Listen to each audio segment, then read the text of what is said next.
आप लोगों को मैं अपनी ओर से या राष्ट्रीय जनता दल की ओर से धन्यवाद व्यक्त करते हैं, आभार प्रकट करते हैं कि इस कड़ाके के ठंड में ही आप लोग यहाँ आए हैं समाचार संकलन के लिए। इसके लिए पार्टी की ओर से आप लोग का आभार प्रकट करते हैं। हम लोग आए हैं राष्ट्रीय जनता दल के प्रदेश अध्यक्ष श्री मंगलाल मंडल जी द्वारा गठित जांच कमेटी की टीम के साथ। उस जांच कमेटी में हमारे साथ श्री राम बहादुर यादव जी हैं जो पार्टी के प्रदेश महासचिव हैं, श्री चुल्हाई कामत जी हैं जो पार्टी के प्रदेश महासचिव हैं, स्थानीय जो प्रत्याशी हमारे थे ब्रजकिशोर यादव जी वो,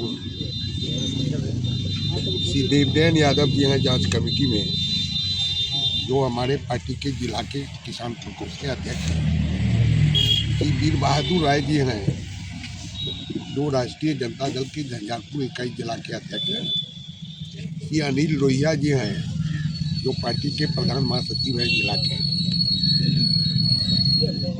श्री अंजार अहमद साहब हैं जो पार्टी के अल्पसंख्यक सेल के राष्ट्रीय सचिव हैं, और श्री राजा जी हैं, पूरा नाम क्या है राजा? रवि रंजन राजा जो युवा राजद के जिला के अध्यक्ष हैं। साथ में चूंकि हम यहाँ आए हैं तो हमारे पार्टी के पुराने साथी और यहाँ जिला के अध्यक्ष और बासोपट्टी पूर्वी पंचायत के मुखिया भी हैं साथ में हैं,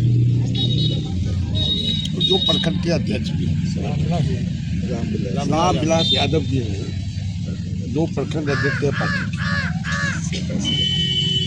हम लोग बड़ा विकट परिस्थिति और दुखद स्थिति में यहाँ आए। 2 नौजवानों की हत्या हुई। आज संभवतः शायद 14वां या 15वां दिन हो रहा है, लेकिन उस हत्या का उद्भेदन करने में अभी तक स्थानीय पुलिस असफल साबित हुई है, जो बड़ा अपराध के दृष्टिकोण से चिंताजनक है, क्योंकि यह इलाका बॉर्डर से सटा हुआ है।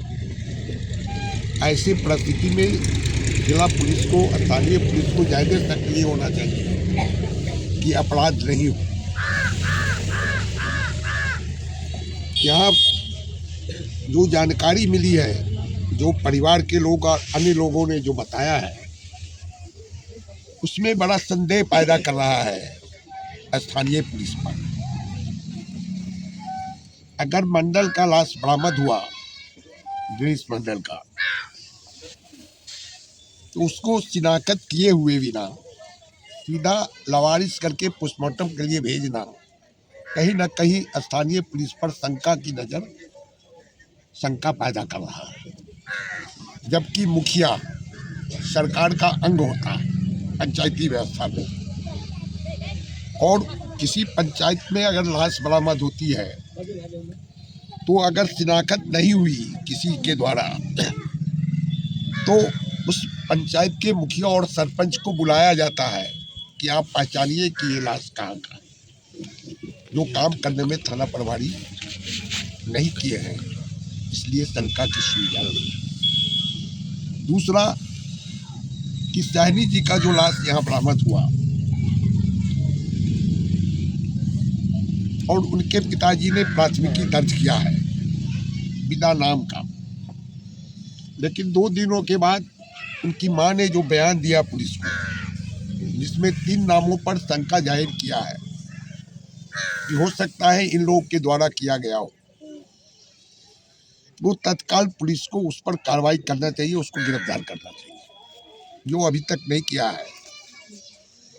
तो खाना पूर्ति करने के लिए ये थाना प्रभारी बुलाते हैं और भेज देते हैं, उसको नहीं पता है कि ऐसा क्यों कर रहा है, किसके दबाव में कर रहा है। स्थानीय प्रशासन को कानून के तहत कार्रवाई करना चाहिए, किसी दल के आधार पर काम नहीं करना चाहिए। लोगों ने जो बतलाया है यहाँ कि ये थाना प्रभारी का जो रोल है वो दलीय आधार पर यहाँ काम करता है, जो संविधान के लिए, कानून के लिए और समाज के लिए निंदनीय नहीं, चिंताजनक स्थिति पैदा करवा। इसलिए हम जो फीडबैक मिला है, हम पार्टी को भी रिपोर्ट करेंगे और इस दोनों परिवार को न्याय मिले, इसके लिए पार्टी किसी सीमा तक जाएगी। उच्च अधिकारी, DIG, IG, DGP से भी मिलकर पूरी बात हम लोग रखेंगे, पार्टी रखेंगे और आवश्यकता पड़ेगी तो हम जन आंदोलन, सड़क पर भी आंदोलन करेंगे। ये पार्टी का स्पष्ट मानता है कि सिर्फ ये 2 हत्या नहीं बल्कि अपराधियों के मनोबल को बढ़ाने वाली घटना है। अगर प्रशासन कार्रवाई नहीं करेगी तो ये पूरा इलाका अपराध के चपेट में चला जाएगा। इसीलिए पार्टी सिर्फ 2 परिवार की लड़ाई नहीं, इस पूरे इलाके को अपराध से बचाने के लिए सड़क पर भी आंदोलन करेगी। ये पार्टी की मान्यता है। उसके साथ ही हम आप लोग के माध्यम से सरकार से मांग करते हैं कि दोनों परिवार बिलो आर्थिक रूप से पिछड़ा हुआ है, इसलिए इनके परिवार, एक लड़के की तो शादी हो गई थी, 2 महीने की बच्चे हैं, तो उसको पर्याप्त आर्थिक मुआवजा दिया जाए। हम ये आप लोग के माध्यम से मांग करते हैं। दूसरा, जो मंडल बड़ा है या मारा गया है, उनकी माँ भी बहुत निरीह है और नानी भी एकदम वृद्धावस्था में, और वो अपनी तंगी के कारण ही ननिहाल में रहते थे, मजदूरी करते थे।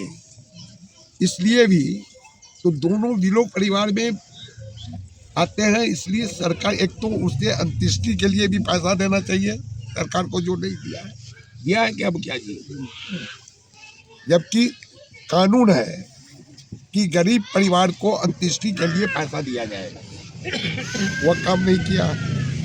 इसलिए हम मांग करते हैं कि दोनों परिवार को आर्थिक मुआवजा दिया जाए।